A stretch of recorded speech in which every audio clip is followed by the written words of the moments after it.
Folks, please like the video, share the videos on social media, and subscribe right here at the Voice of College Football. We got Justin Rowe on the line, joins us on a regular basis. You can join him on Stadium and Main Podcast. You see it right there on the banner. The Michigan defense, despite all the criticism of Jim Harbaugh's run at Michigan, has been stout 90-some% of the time, has been a really good defense. 2020, a different story, Justin, but of course, early in the offseason, it was good news that Hayden Hutchinson decided, hey, I'm coming back. Let's give it another go. Yeah, I'm glad you started it off with him because he's got to be the most important part to this defense. And so I think the big question around Aiden Hutchinson, though, is how is he going to be utilized? You know, the edge rushers in Don Brown's defense were kind of pin your ears back and go while the middle guys plugged it up, and then they blitzed all the time with their linebackers, you know. Well, the edge guys for the Ravens are a little bit different. They still get after the defense, but they have contained responsibilities a lot of the time. So is he going to be the guy that just goes in there like a Josh Uche and gets a ton of sacks, or does he have to plug up the side and make sure that, you know, they're not getting around the edge, and does he have more responsibility? So, you know, I could see Aiden Hutchinson having a really, really good year in terms of what the NFL is looking for and in terms of what his coaches say, but maybe not in terms of stats. You know, maybe he's not going to put up Chase Young 15 sacks or whatever he had, you know, a few years ago, you know, but I see Aiden Hutchinson being a really, really key important piece of this defense. Christopher Hinton, also a really good player. I hear great things about him, and actually a wealth of talent and experience headed back along the defensive front. Yeah, and you know, that's it's a little bit weird because they do have a ton of experience in, you know, Donovan Jeter, Chris Hinton, Maize Smith, and then you put in Aiden Hutchinson there too, but not a whole lot of production. We've been waiting for these guys, especially Donovan Jeter and Maize Smith and Chris Hinton, to really break out, especially in the middle. And so, you know, I feel like this is kind of a do or die year for a lot of those guys up in the middle, whether it's D tackle or nose tackle. And Michigan, if they want to do well on this defense, they have to get a good push from those guys in the middle, not get shoved around, not get bullied like they did on the ground by Wisconsin last year. You know, those guys are going to be really, really important. Once we look at the defense here, Justin, and focus in on the linebacker core, Justin Ross is there, Michael Barrett's there as mainstays, guys that are being counted on. How do you feel about the linebacker core, and who else needs to step up? You know, I said that the defensive line is really important, and it obviously is, but I think the biggest question mark is still that linebacker core. You know, there's out of the four linebackers here, we've got, you know, as you said, Josh Ross, Taylor Upshaw, Mike Barrett, and David Ajabo. They only have 4 career sacks combined. And that's in a defense that under Don Brown was blitzing the linebackers nearly every single play. So there's a lot of talent there, but we haven't seen a lot of them. David Ajabo hasn't gotten much PT, and neither has Taylor Upshaw. Josh Ross is the senior leader in that group, and Mike Barrett had some really good points last year, but even Mike Barrett, who I think is probably one of the most athletic players on the defense, he had 1 sack and 2 tackles for loss in the first 2 games of the season, and 0 sacks or TFLs in the last 6 games. And so these are guys that I think can break out, but we haven't seen it quite yet, just like the defensive line. And so these guys, you know, with the Ravens defense under Mike McDonald, they were the #1 defense in blitz percentage last season in the NFL. And so they're going to keep trying to send these guys in, you know, maybe not exactly the same as Don Brown, but I think these guys are really important in terms of getting to the quarterback and disrupting opponents' offenses this season.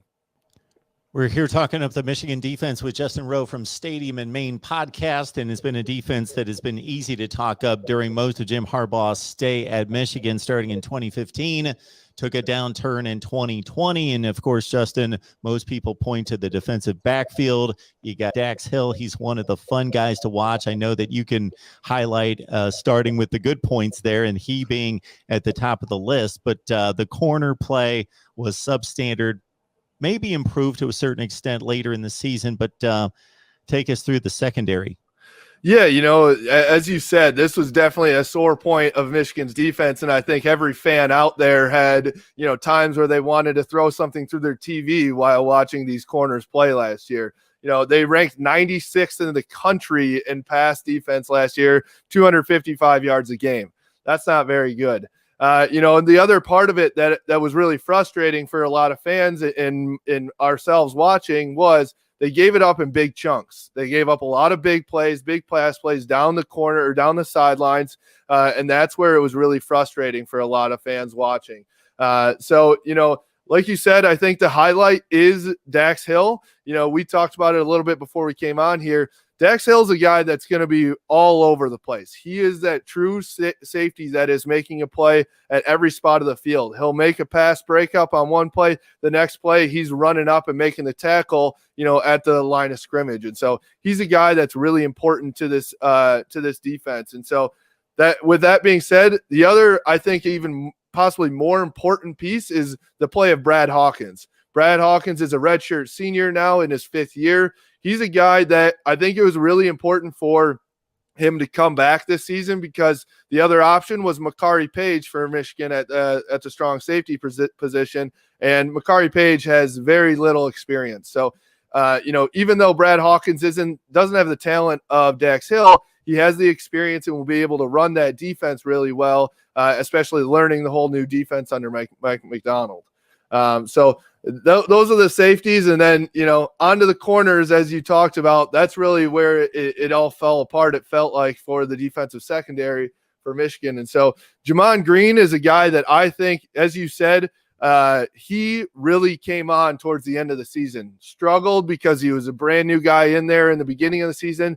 The Michigan State game, I think every Michigan fan out there, remembers seeing Vincent Gray and Jamon Green getting torched by a guy in Rocky Lombardi who didn't even finish out the season as the starting quarterback. And so I see Jamon Green, though, making a big step ahead. I also see Vincent Gray making a big step ahead. And so even though those guys, I think, really struggled last year, I see them with the experience, with new coaching, and more importantly, not being left out on an island like Don Brown did a lot of the time. So, we can harp on their play and their execution.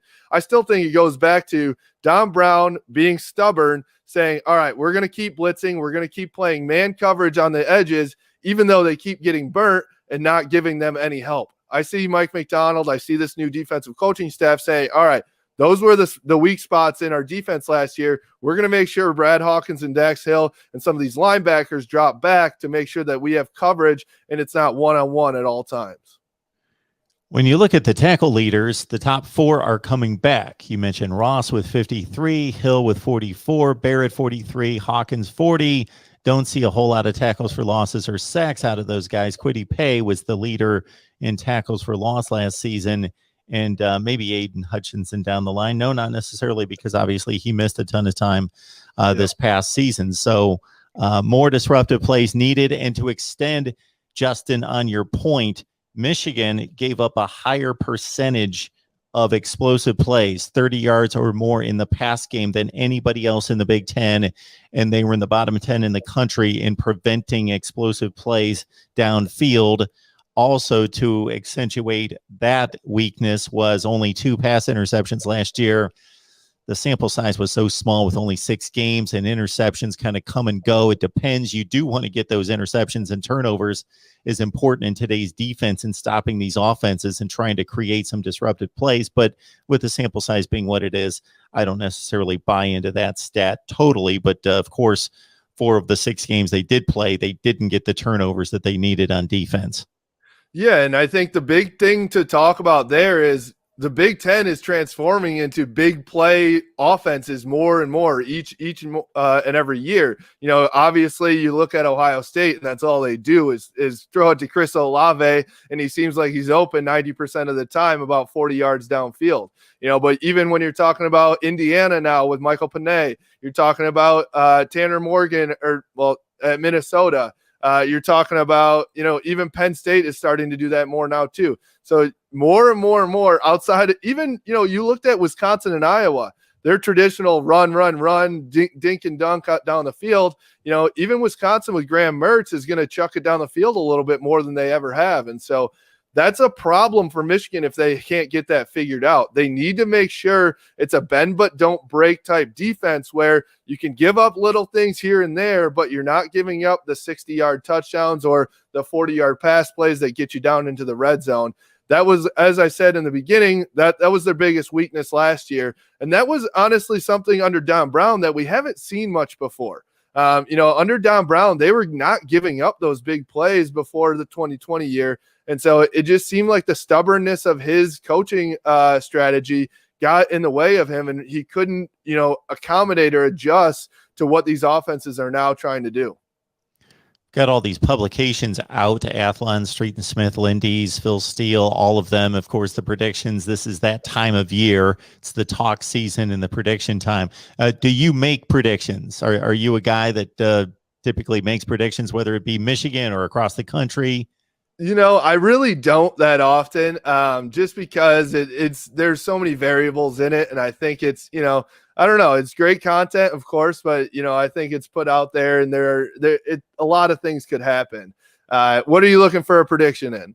I was just maybe setting us up for a future segment. I just didn't know. And I don't know if it's great content. People like to hear predictions, but certainly, I don't know, everybody can spew out a prediction.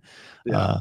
There's no question about that. The thing is that with this defense, we really don't know so many things with this new staff.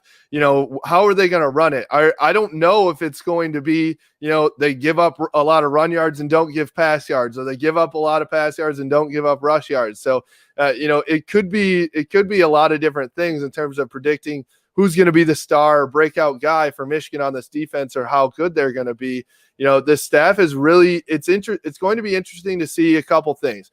Is it that NFL Ravens type defense, and how well do these college guys adapt to that? That's what I'm interested to see. How quickly can they really adjust? How quickly can they learn the playbook? They've been under Don Brown for quite some time now, bringing in a pretty much entire new staff on the defensive side of the ball. That's tough for guys, especially when they're new and they're young, like the corners were and some of these guys on the defense were. So that'll be interesting to see. I also want to see, all right, this is kind of a rebuild now, but you still have year 7 of Jim Harbaugh. Mike McDonald's got a lot of pressure on him to come in and make a change right away. How much of a leash do they have on the defensive side of the ball specifically to say, all right, if you don't have it quite all together by the beginning of the season, that's okay because you just came in. But by the end of the season, we want to see something different, And so I don't know. That's such a weird spot they're in, because you're rebuilding essentially with your coach of 7 years, in a time where it seems like his back is against the ball, but you got new blood in so many places. So it'll be interesting to see how that all pans out. And it's a pretty fascinating process when you think about week 1, Western Michigan, September 4th. They go to camp just about 30 days before that, and it's pretty much the clock's running from day 1. Let's figure it out. Let's get the right people in the right place. And of course, there are certain givens, Daxton Hill, Aiden Hutchinson, but there's a lot of other variables in terms of, okay, who's picking this up, who's not, who should we slide over here? Oh, maybe this guy's shot up from the 3rd team, and maybe we need to give him a better look. All those variables in play. Yeah, and the other part of that too is, guess what? The teams on Michigan's schedule this year, a lot of them have reloaded on offense. So it's not like the Big Ten is down in offense this year. Like I said, Indiana's got it. Ohio State's got, they've got a new quarterback, but he's already on Heisman list, of course, And so when you're thinking about the schedule and how Michigan's going to play those teams, especially with Washington in week 2, Washington's not a top 10 team probably, but are they a top 20? Yeah, probably. So that's not going to be any cupcake game. They don't have 4 straight FCS opponents or MAC opponents to get through to try and figure it out. They've got to get rolling right with it quick. And then, we all know that come that Thanksgiving weekend, if Mike McDonald gives up 60 to Ohio State again, what are you going to do? Do you have to can him and try and get somebody new in here? Is Jim Harbaugh canned? Probably, so do you restart again 2 years in a row? I don't know. Ward Manuel and the athletic director and that whole staff and administration is in a weird spot. It is a pressure cooker, and it will be intriguing to see how it unfolds. And even that week 1 game against Western Michigan may not necessarily be a pushover either. Justin, as always, appreciate you stopping by, laying down the knowledge, breaking down the Michigan defense for us. Yep. Thanks for having me. Absolutely.